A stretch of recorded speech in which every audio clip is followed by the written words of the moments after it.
السلام عليكم ورحمة الله وبركاته داودyaasha qiimaha ee qayaalow meel walbood naga daawanaysaan waa khaliif cabdi cali ood alaaba uga barateen inuu idiin soo gudbiyo barnaamijyo wacyigelin oo mar walba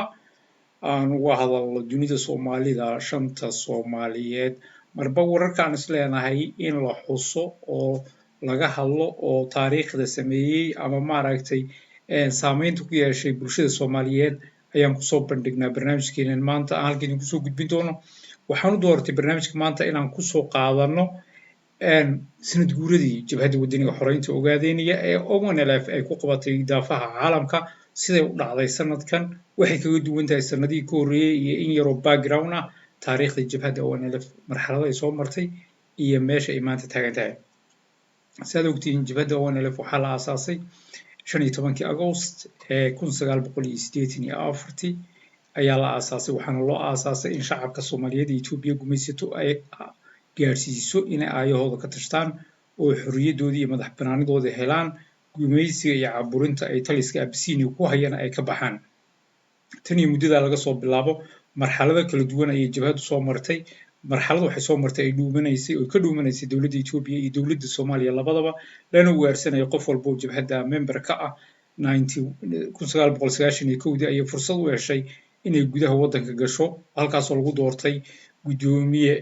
Sheekh Ibraahim Cabdalle uu gudoomiye hogaamiye noqday doorasho ka dhacday waddanka gudihiisana ay jabhadda ONLF ku guuleystay 83% codkii shacabka Soomaaliyeed ee Itoobiya gumaysato Itoobiya ayaa xamili weyday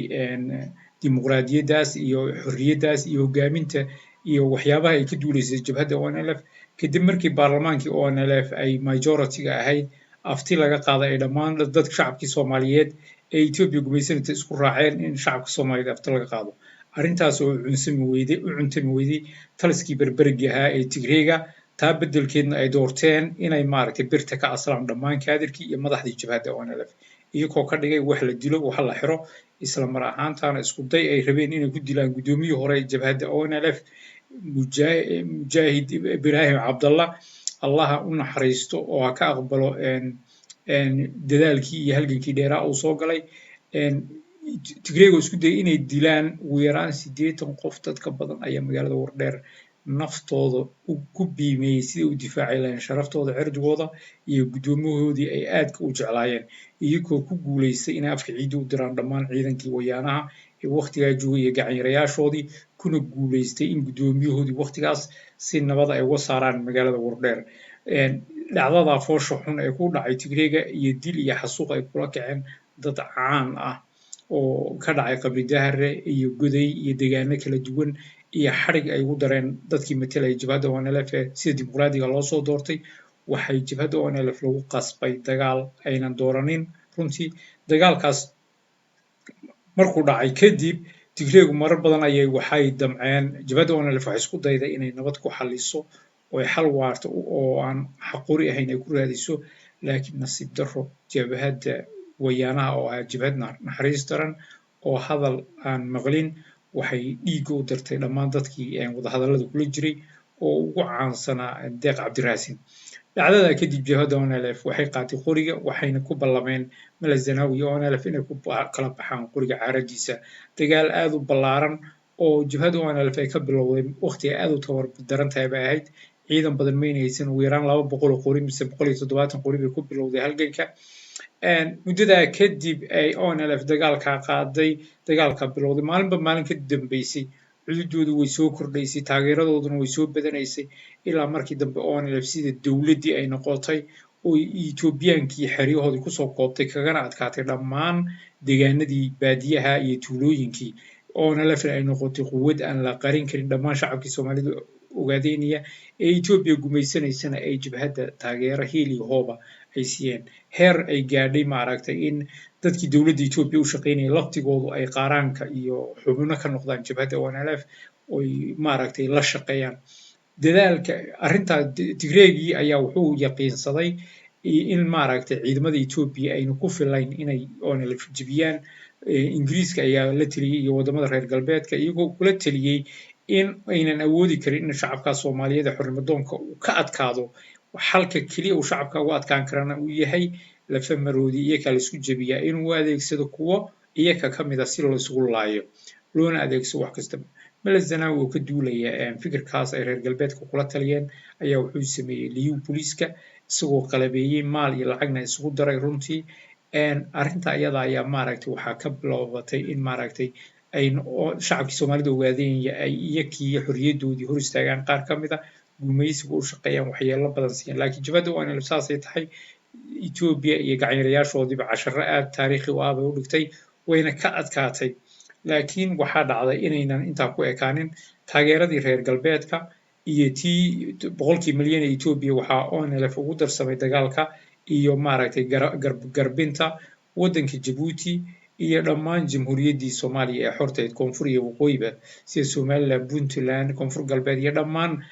dhulkii soomaaliyeed oo dhan baa waxay gacanta tigreega galeen si dadban waxayna bilaabeen in shacabkii xornimadoonka ay meel walba ka hor istaagaan ay u waarsadaan aynan caymin gumaysigana ay gacan siiyaan jabhadda onlf runtii waxay ay soo qabatay shaqooyin aad iyo aad qiimo u leh oo shacabka soomaaliyeed wax weyn ugu fadhiya iyadoo waqti soomaaliya ay dayacan tahay ciidanna aynan lahayn kala daadsan tahay qabiil isu laynayso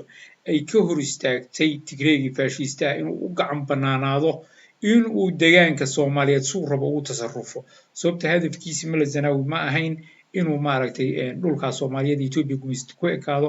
yoolkiisu wuu caddaa waxayna ahayd in xeebaha banaadir iyo dhammaan soomaaliya oo dhan uu gacanta ku dhigo oo isagu noqdo boqorka yar ee geeska africa riyadaas ibliiska ee ku riyooday mele zanaawi waxaa hor istaagay wiilasha iyo gabdhihii birlabka ahaa ee jabhadda onlf iyagoo ka quusiiyey damaciisii ahaa inuu soomaaliya u gudbo awoodina waaye hamigiisii dheeraa ee soomaaliya inuu u hirgalo kadib isagoo ka baqayay haddii uu soomaaliya aado in onlf iyo soomaaliya oo dhan israacdo halkaasna soomaali weyn ay kasoo noqoto laguna jebiyo taliskiisii sidaa darteed mar walba wuxuu ku koobnaa oo uu la dagaalamaya mele zanaawi wuxuu baktiyey isagoo ku mashquulsan la xarbinta iyo la dagaalanka onlf waxaa baabaamay dhammaan wax walbu ku riyoon jiray marar badan buu wuxuu qabsaday 3 bilood 6 bilood sanad 2 sano 3 sano ilaa markii dambe uu cadaatay onlf inuu ka adkaan karin onlfna ay tahay yacni shacab xornimo doonahaya shacabkaana inaan laga adkaan karin runtii si walba intuu yeelay si walba dadkii u xasuuqay ilaa markii dambeeto uu go'aansaday inuu onlf wada hadal la galo oo xal siyaasadeed oo nabadeed la rabo dad badan ayaa maaragtay ka shakisanaa qaabka iyo wuxuu rabo mele zanaawi inay dabeecad ka ahayd nabada iyo in kaleete laakiin dad badan waxay aaminsan yihiin in hadalkaas run ahaa mele zanaawina uu etoobiya gacanta ku hayay shacabkaas soomaaliyeed ee etoobiya gumaystana uu xal inuu la gaaro uu rabay maadaama qorigii intuu tijaabiyey uu ku fashilmay wuxuu isku dayay xal kaleeto uun qori ahayn inuu helo jabhadda onlf runtii way aqbashay wada hadalka iyada waa iyagoo kulankii u socdo meel fiican u maray waa kii baktiyey isagoo ooman oo haraatan oo runtii xaalad adag ku jira laguna soo weetiyey mudaaharaadyadii taariikhiga ah ee ka kala dhacay caasimadda waddanka norway 2010 bishii Oktoobar taasoo jaaliyadaha Soomaaliyeed ee Yurub Scandinavian khaasatan ay cashir lama ilaawaana mele zanaawi u dhigeen isagoo madax xanuunayana 7 gudaheed uu ku baktiyey cashadii markuu Oslo ka cararay isagoo wariyaashii su'aalo weydiinaya say ku dhacday in keliya uu ugu mudaaharaado oo waxaan wadada ku soo kacaan isagoo cararaya oo markuu tegay Copenhagen jaaliyadda Copenhagen oo heeganayd baa kala hortagtay isla cashadii uu islaaxun mele zanaawi dhiigkarkii ku dhuftay maskaxdii meel maalinkaas ugu dambeysay nolol habeenkaa kadib waxa weeye sariir buu saaran yahay wuu fiican yahay si loo lahaa wuu baktiyey baa ku xigtay onlf way ku guulaystay dibad iyo gudaba markii la eego laakiin shacabkii Soomaaliyeed ee gumaysiga u shaqaynayay iyo dowladdii Soomaaliyeed iyo Jabuuti iyo dhammaan ayaa waxay ka helayaan shacabka isaga inay xornimadooda helaan iyadoo la ogyahay shacabka Soomaalida Itoobiya gumaysato inay hormuud ahaayeen xorriyaddii hadday noqoto waqooyi iyo hadday noqoto koonfurba sida Xaawo Taako Sayid Maxamed Cabdilla Xasan iyo dadkii derbigu ahaa Soomaaliya oo dhan ilaa Garaad Maqtal Daahir aynu wada garanayno aynu xasuusanayno taariikhay ku lahaayeen Garaad Maqtal Jabuuti xornimadeedii roolku ku lahaa aynu ognahay SYL meesha lagu aasaasay aynu ognahay inay jigjiga ahayd runtii haddana shacabka Soomaaliyeed oo yani shacabku eed ma laha siyaasiyiin caloosha u shaqaystayaal ah ayaa waxay garab siinayeen Tigreega waxayna mar walba fashilinayeen gobonidoonkii jabhadda ONLF markay aragtay in Soomaaliya oo dhan gacanta lagu hayo oo min Jabuuti ilaa waqooyi ilaa koonfurba ay gacantii Tigreega gashay ONLF waxay gashay gudaha Itoobiya oo iyadii xisbigii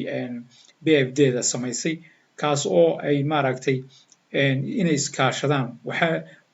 amxaaradii iyo oromadii oo aad uga baqaysa inay maaragtay Tigreega ka hor yimaadaan oo ka baqaya in la xasuuqo runtii waxay la yaabeen dhiiranaanta iyo halganka iyo dhabar adayga ay jabhadda ONLF samaysay iyagoo xiriiro badan oo ay la sameeyeen jaaliyadaha Soomaalida ogaadeen iyo dibaduna waxay tababareen jaaliyadihii Oromiya iyo jaaliyadihii amxaaradaba khaasatan jaaliyadaha Oromiya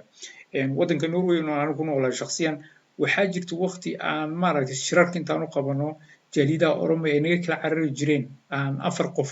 soo raaci jirin ilaa markii dambe heer ay gaadheen kalsoonidii Oromiya ay soo noqoto meel walba Oromiya iska abaabusho Oromiya waa qowmiyad aad u ballaaran runtii abaabulkoodiina uu murar dhalay dadkoodii ay wax barteen oo waqtiyadii waxbarashadii ka faa'iideen isla markiina kacdoonkoodii uu dhalay markii dambe isbahaysigii BFD markuu Oktoobar 2015 ka dhacay oo Oslo kadib waad ogtihiin December buu kacdoonkii ugu weynaa Itoobiya ka qarxay yacni kalsoonidii waxaa soo noqotay qowmiyadihii waxaana lagu wada ballamay in wadajir loo wada kaco waddankana la afgembiyo taliskii Tigreegana runtii wuxuu burburay maalmo kadib kacdoonkii markii uu kacay guushaas ilaahay baa fadli oo dhan iska leh waxaa kaleeto oo maaragtay mahad iyo ammaanba mudan shuhadadii naftooda qaaliga u huray wiilashii iyo gabdhihii u shahiiday si ay shacabkaas Soomaaliyeed sharaftooda ilaaliyaan mayna ilaalin kaliya Soomaalidii la gumaysanayay waxay ilaalinayeen dhulka Soomaaliyeed ee xorta ahaa waxay ilaalinayeen waqooyiga iyo koonfurba sababtoo Tigreega haddii uu fursad heli lahaa u gacan banaanaan lahaa Soomaaliya uu soo gudbi lahaa laakiin mar walba waxa beenayay waa jabhadda ONLF ee hortaagnayd ee u diiday riyadiisii ee shidaalkii uga dhaaratay iyo in maaragtay dhaqaalihii loo baahnaa uu soo saaro ONLF waa jabhad runtii pragmatiga dimuqraadi ah cadaalada wadani ah oo aan maaragtay ku dhisnayn caadifad iyo iska orod siyaasad qoto dheer leh taas oo ah in maaragtay yool kaleeta aan lahayn yoolkeedu yahay in shacabka Soomaaliyeed ee Itoobiya gumaysto ay xuquuqdooda oo taam helaan si sharafna u noolaadaan sida shucuubta kaleeta ee caalamka taasoo mar walba ay talisyadii kala duwanaa ee Itoobiya ay ka hortaagnaayeen shacabka inay sharaftooda ay helaan nasiib wanaag taliskii Tigreega uu burburay isagoo arkayseen ayaa maaragtay taangiyadoodii iyo koonridin rasaastoodii iyo koonridin yaa kacdoomadii markii meel walba looga kacay waxay xaqiiqsadeen inayna waddankan sii xukumi karin waddamadii biili jiray ee ku hayay ee dadka ku xasuuqayay sida Ingiriiska iyo Mareykankuna waxay yaqiinsadeen hadday Tigreegu sii taagnaado in Itoobiya oo dhan kala dhaqaaqayso ilaa markii dambe amar la siiyo oo la yiraahdo waa inaad ku wareejiso Abiy Ahmed oo ah qowmiyadda Oromada Abiy Ahmed waa isagii ku dhawaaqay in maaragtay ururadii mucaaradka oo dhan ay soo noqdaan waxyaabahay ku raadinayeen qorina ay ku raadsadaan si nabada jabhadda ONLF ayaa ka ajiibtay dhawqa ka soo yaray ra'iisul wasaaraha Itoobiya iyadoo xabajoojin hal dhinaca ku dhawaaqday ONLF oo mar walba jecel nabadda iyo wada noolaanshaha khaasatan shucuubta geeska Afrika ayaa maaragtay iyadoo qiimeynaysa marxaladaha geeska Afrika uu hadda marayo iyo Itoobiya gaar ahaan iyo Soomaalida Itoobiya gumaysato iyo xaalka dawladda Soomaalida ee xorta koonfur iyo waqooyi ku sugan yihiin waxay u aragtay inay munaasab tahay in baaqa ra'iisul wasaaraha la aqbalo waddanka gudihiisina lagu noqdo shacabkii la soo qixinayay ee la isirtirtirayayna lagu celiyo guryahoodii si maaragtay loo fiiriyo oo caalamkana loo tuso in Itoobiya ay tahay dawlad la noolaan karo runtii isbeddelkan yimid ee gudihii la galay runtii waxay ay taariikhi ahayd arrin aad iyo aad loogu farxo weeyaan runtii dad badan oo ehel ahaa oo nasarag oo muddo dheer waddankoodii arag ayaa arkay dad 50 sano kasoo maqnaa dad 30 sano kasoo maqaa hooyo iyo aabbo wiil iyo hooyadii yacni dad badan oo aad isugu xiise qabay ayaa waddankii ku noqday xaqiiqdiisu maxay tahay in maaragtay weli aan shacabka Soomaaliyeed uunan aayihiisii ama xuquuqdiisii hadday noqoto ay ka talin iyo hadday noqoto inuu maaragtay xuquuqdiisii oo buuxdo Etoobiyaanimo uu helo intaba uu jirin sidaad ogtihiin ba Ethiopia talada waxa ay xisbiga EPRDF xisbigana Soomaalidu kamid ma aha waana meesha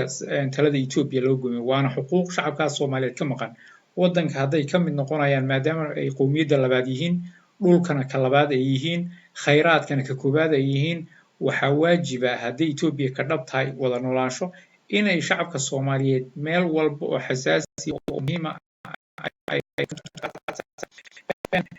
markii la hadda waxaad marka dareemaysaa in dowlad deegaanka Soomaaliyeed faragelin iyo lasoo magacaabay saad aragteenba madaxweynaha dowlad deegaanka waa lasoo magacaabay xisbiga waa lasoo magacaabay wasiirada wax walba Addis Ababa loola noqonayaa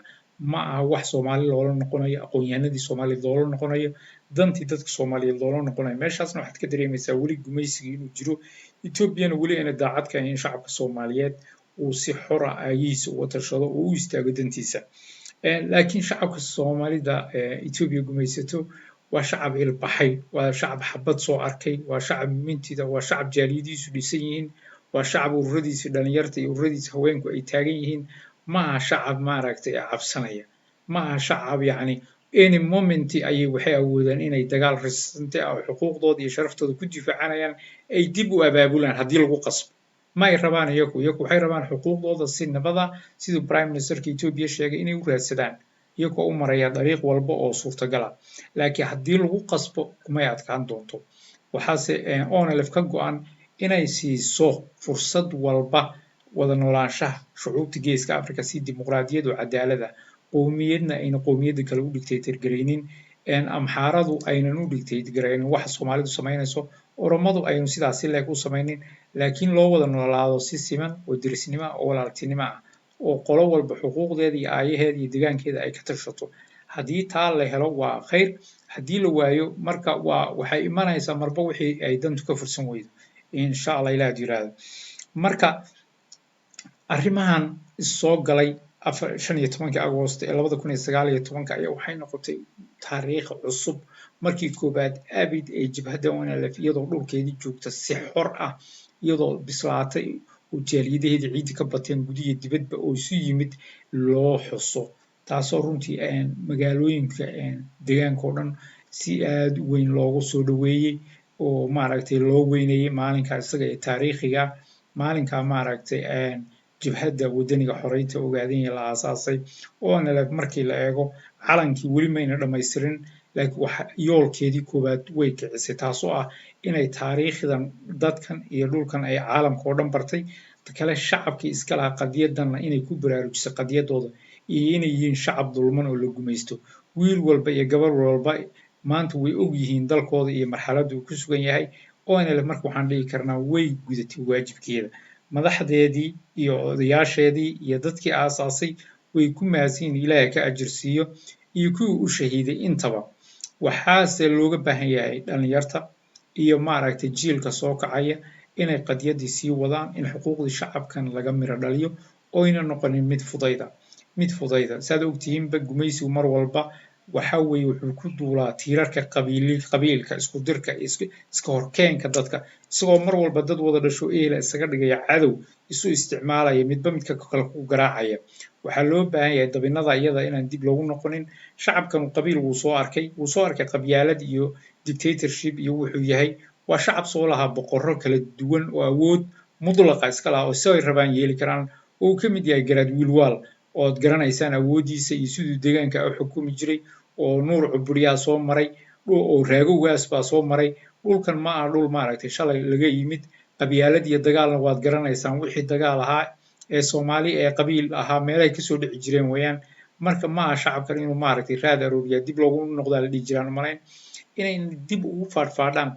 qabyaalad way yaqaanaan waad garanaysaan Cali Haaruun waad garanaysaan Oonyood ka soo qaad taariikhuhu way buuxaan runtii waxaa weeye cid maaragtay maanta taariikh cusub inay barato ama qabiil inay maaragtay qof kale qabiil dheer tahay ama iyadu ka sharaf badan tahay marnaba ma jirto marka waxaa loo baahan yahay shacabka Soomaaliyeed ee deegaankaas isagoo mid ah oo xuduudiisa midaynaya inay wajahaan waqtigan cusub ee casiibka ah ee haddii ay runtii waddankoodii khayraadkiisii iyo shidaalkiisii bannaanka yaallo haddii ay maskaxdooda iyo muruqooda ay midayn waayaan oy maaragtay si wadajira u wajihi waayaan dadka ugu sharafta badan ugu caqliga badan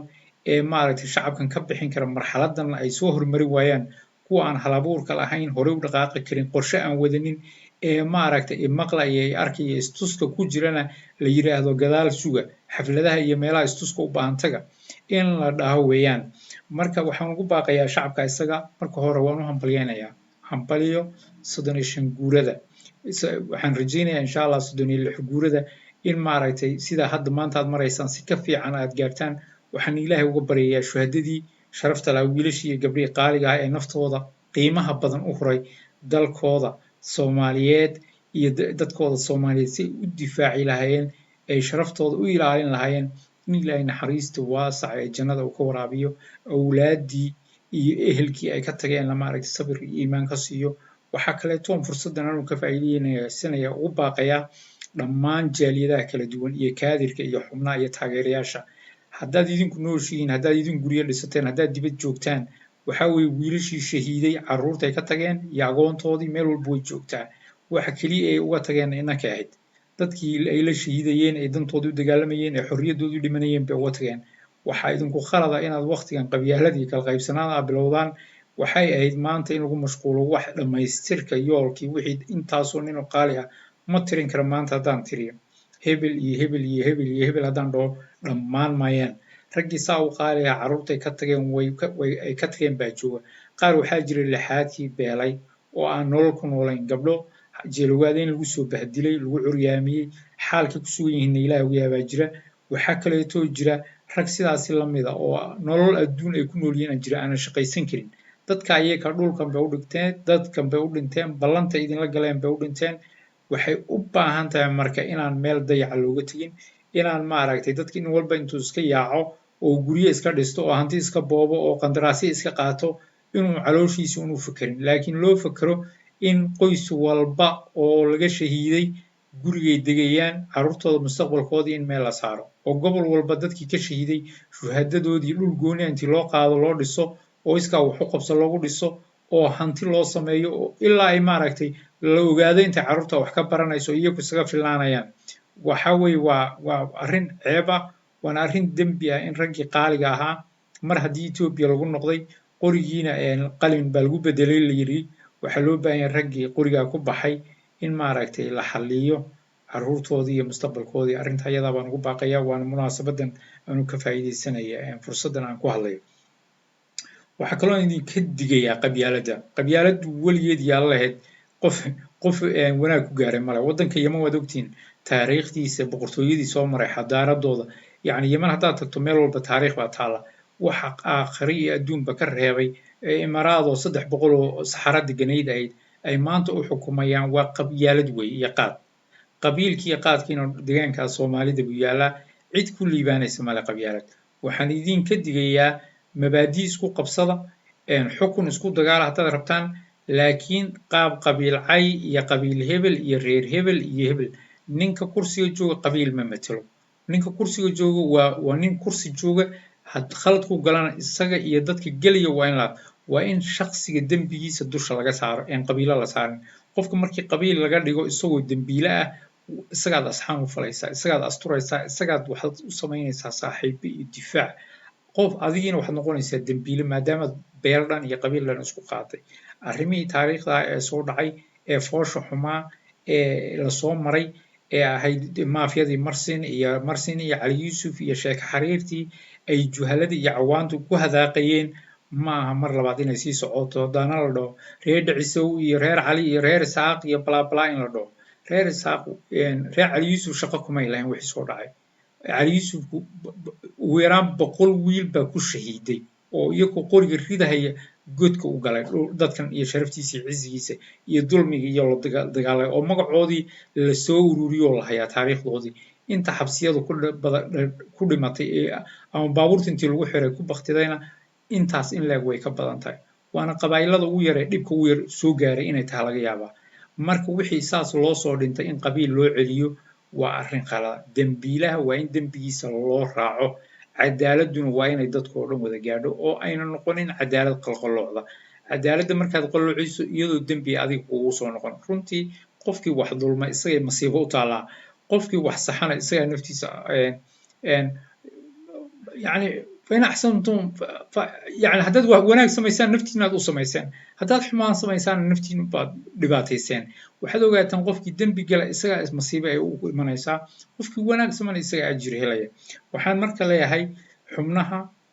kaadirka iyo wiilashii birlabka ahaa ee maaragtay qabka lahaa iyo gabdhihii sharafta lahaa ciziga lahaa ee diiday taliskii berberiga ee faashiistaha ee tigreega ahaa runtii inuu siduu rabo u dhaqmo oo geygii soomaaliyeed oo dhan hantiyo ee afka ciidda u diray turaabta ee melazanaw isagoo oomano haraadan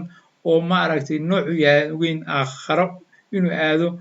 u diray ee maaragtay taliskii tigreega inay taangiyadoodii joodaryada saartaan oo maqalo ula cararaan ku qasbay wiilasha iyo gabdhahaas waxaan leeyahay noolaada insha allah adduunkana sharaf iyo cizi ku noolaada aakhirana sidaas la eg inaad maaragtay jannatul firdowsa aad ku kulantaan dhammaantiin waxaad tihiin dad maaragtay sharaf leh markii tigreega iyo gembood iyo maanta oo dhan dadku meydka iyadoo lagu ciyaarayo oo ehelkeen walaalahood hooyooyinkood dadkii faraxumeynayay runtii kuwaasay murugo iyo sharaf darro maanta u taallaa laakiin wiil walba iyo gabar walba oo arrintaa iyadaa diiday oo maaragtay keenadiid noqotay oo mowqif adag ka istaagay oo naftooda halis u geliyay dabcan waan ognahay waxyaabihii soo dhacay qof walba xora oo shariifa oo geesi oo mowqif adag qaatay oo diiday gunnimo oo diiday quursi oo diiday in maaragtay dhiigga iyo maaragtay xadgudubka dadkooda inuu u dulqaato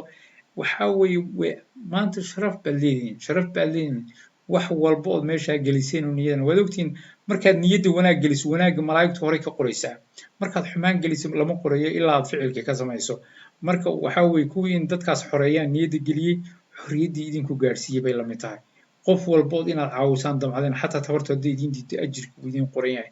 maantase waxaa idiin taalla in shuhadadii iyo agoontii ayaa joogta hambalya ayaan idin leeyahay sanadkan sanadkiisa ku gaadha guul iyo farxad ONLFna waxaan leeyahay waa urur runtii Soomaaliyeed oo shariifa oo qaranka Soomaaliyeed ka badbaadiyay waqti adag oo ay qabiil isu haysteen in gumaysigu u soo dhaafo oo siduu rabo ka yeelo Soomaaliya oo dhan maanta Soomaaliya ciidamay leedahay hadday noqoto dowladda federaalka Somaliland Puntland yara fiican oo si unbay isu daba qaban karaan laakiin waqtigii 91kii waqti casiiba oo aad u adag oo Soomaaliya oo dhan dayacan tahay oo qabiil la necab yahay bay ahayd marka ONLF inay waqtiga isaga mashquuliso Melazanawi oo kaga adkaato welibana dhaartii ay goday isugu dhaarteen waxay ahayd arrin aan la hilmaami karin oo taariikhi ah ilaahayna maaragtay uu garab u ahaa halgankan ma ahayn halgan ay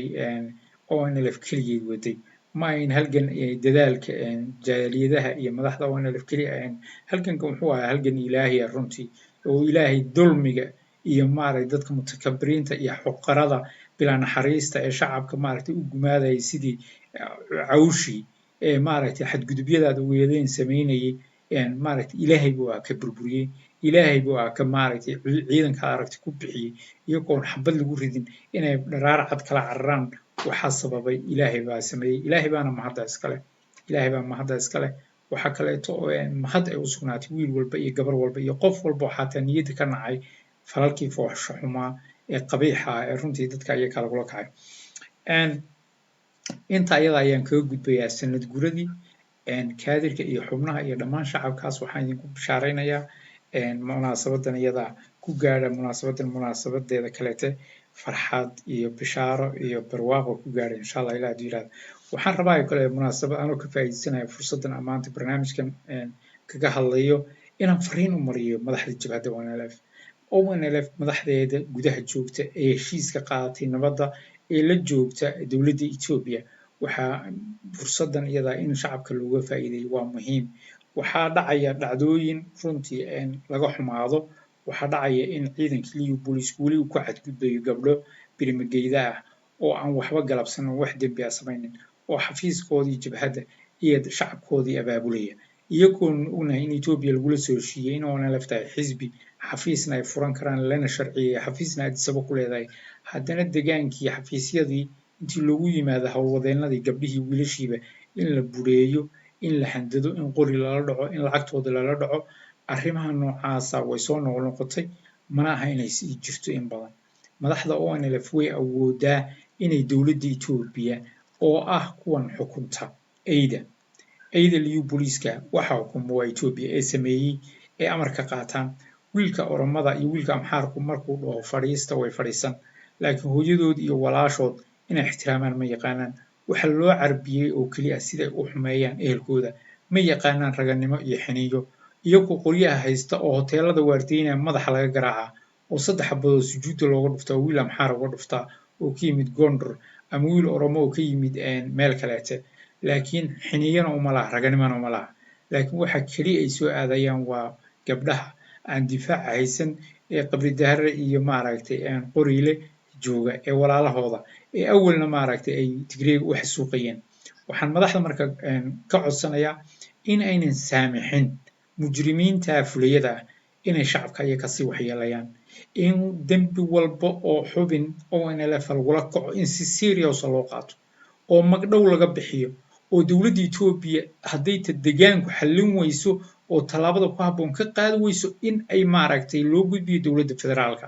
oo jabhadda ONLF haddayna falkaas samaynin oo maalin walba xubin intii la jir dilo ay iska aamusto waxaa loo arkayaa inay yihiin madaxdu dembiga in waxa la goynaya haddii aan ammaankii xubnihii la sugi karin waxba xafiis furayaan la dhihin waxba xisbi baatiina isabaabulayaan la dhihin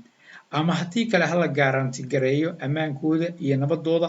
haddii kaleeto waxaa laga rabaa madaxdu in ay lahodin dadka gabdhaha iyo wiilasha intii orda la dhaco calamo taagtaaga la yidhahdo haddana in calankii laga jeexjeexo oo la jir dilo oo la bahdilo ma ah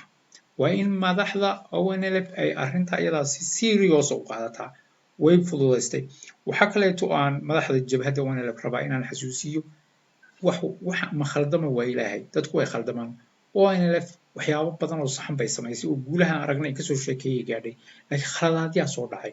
khaladaadyo badan baa soo dhacay oo dhinac walba ka dhacay laakiin hoggaanku uu ugu sii badan yahay khaladaadiyada iyaga waa in la dul istaago suurtagal ma aha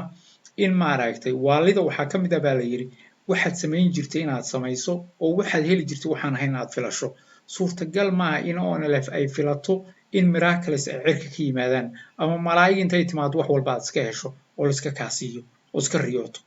waa in khaladaadyadii dhacay la saxo oo hoggaanku saxo oo waanu khaldannay la dhahaa oo aan waddadii iyada ahayd iyo habkii loo dhaqmi jiray totally in direction lasii socon kara maaha 100 sano haddii lagu socdo directionkii lagu socday waxaa lagu tegayaa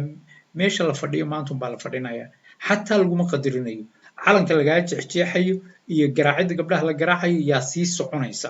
mana la garaaci karo gabdhaha taageerada ugu badan bay haystaan wiilasha iyo gabdhaha ugu badan baa taageeraya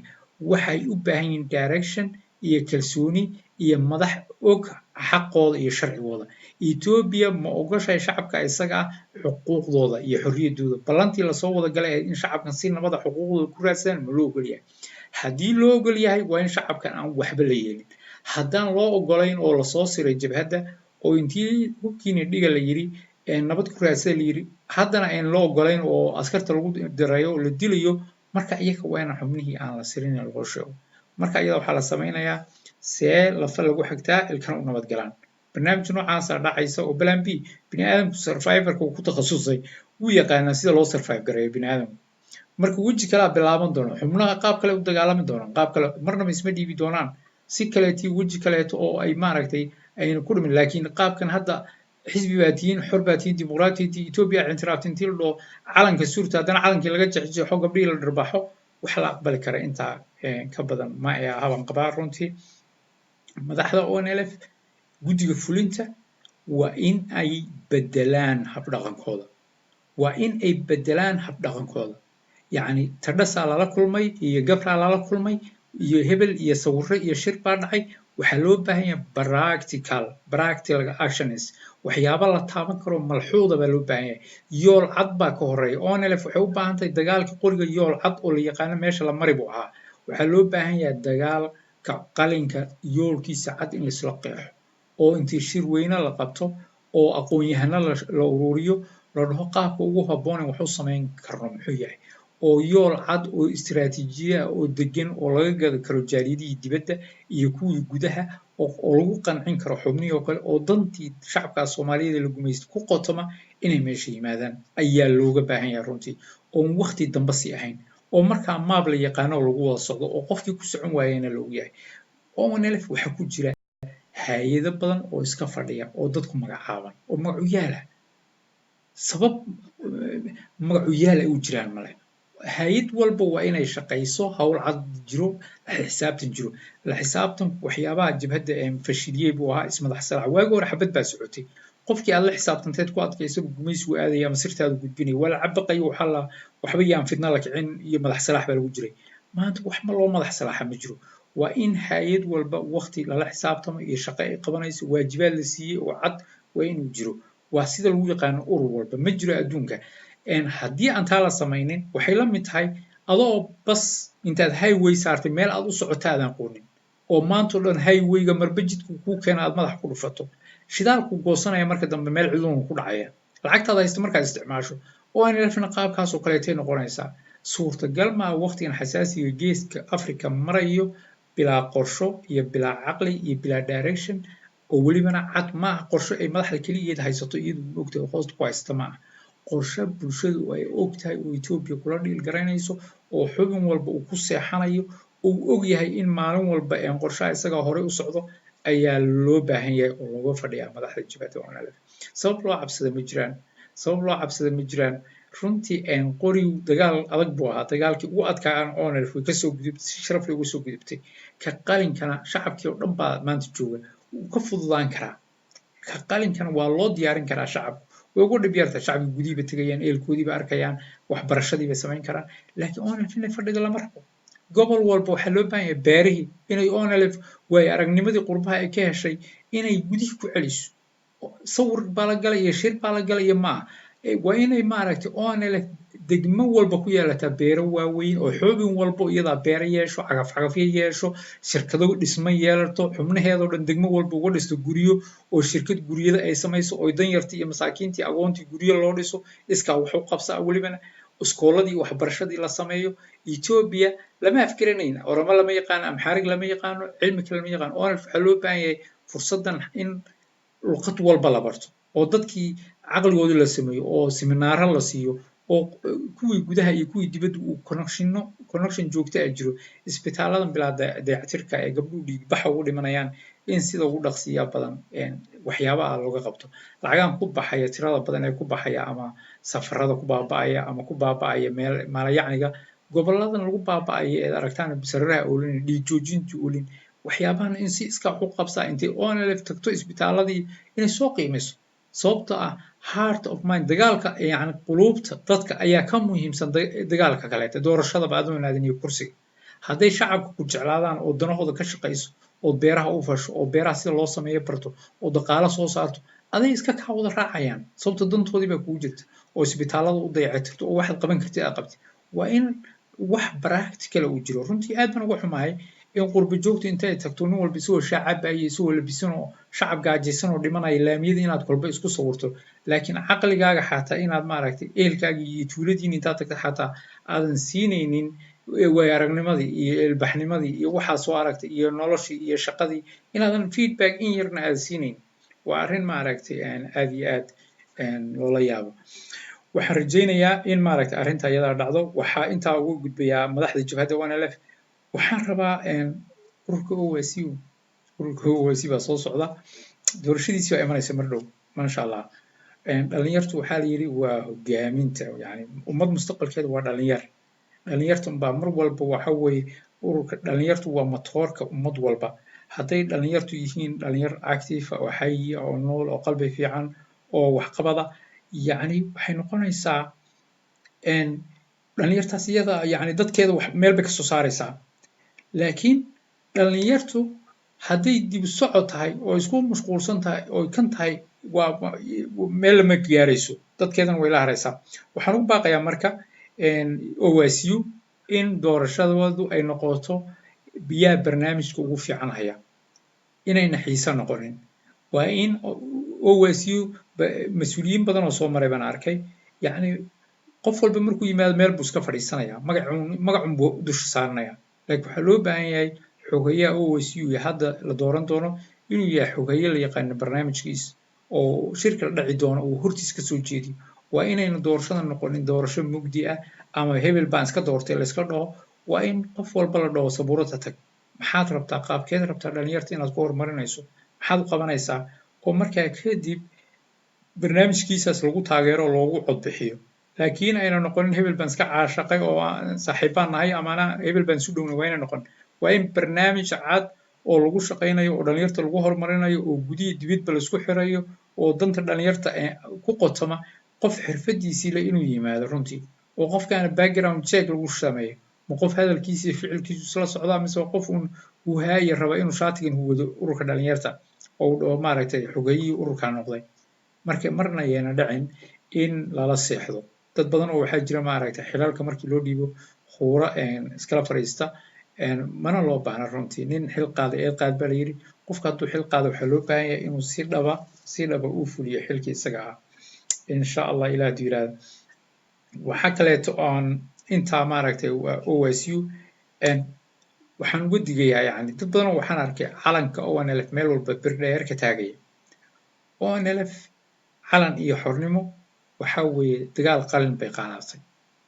deegaanka waddanku waa Ethiopia hadda calankuna waa Ethiopia weeye calanka Ethiopia ee federaalka weeye hadda dowladda deegaankana calankeedu waa calankaad aragteen dowladda deegaanka ONLF waa xisbi dowlad maaha waddanna maaha waa xisbi weeye oo Ethiopia gudihiisa jooga sidaa darteed xafiisyadiisa xisbiga calaamada oo gaaban oon ahayn mid bir laga suraya ah in laga surto waa wax xaqa oo welibana deegaanka dowladda joogtay laga dhaadhiciyey oy kula ogyihiin marba degmadaa joogtid haddii guddoomiyaheeda iyo taliyaheeda booliiska inaad marto wey ood ku qanciso hadday ku qancaan aad ka taagato laakiin intaad calan iskala ordaan oo jibbootaan inaad maaragtay liyu booliiska islaysaan ama maamulkii degmada islaysaan arrin saxa ma ah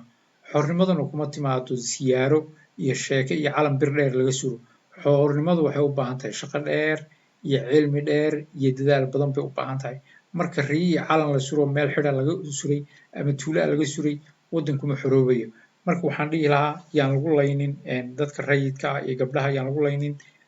calan laga suray meel cidla ah oo aan loo sii sallixin oo aan maamulka laga dhaadhicinin oon dadweynaha laga dhaadhicin insha allah ilaah hadduu yidhaahdo si maaragtay loo kala badbaado oo loo kala helo waxaan ugu jabhadda ONLFna waa inay wada xaajood la furto dowlad deegaanka iyo dowladda federaalka oo barnaamijyada ay ka qabanayso gobolladooda iyadan ay yihiin barnaamijyo sharci oo loo yahay oo xuquuq ay u leedahay oo markaas haddii lagu xadgudbana ay garanayso meeshay u mari lahayd ee uga dacwoon lahayd dowladda federaalka iyo maaragtay kuwa kaleetaba waa walaalkan khaliif oo idinla tan iyo kulanti dambe sanad guro wanaagsan sanad gurida 35aad tan iyo kulantidan tan kulankeena labaad soo socda waxaan idinkaga tegayaa intaa iyo nabadgelyo assalaamu calaykum waraxmatullaahi wabarakaatu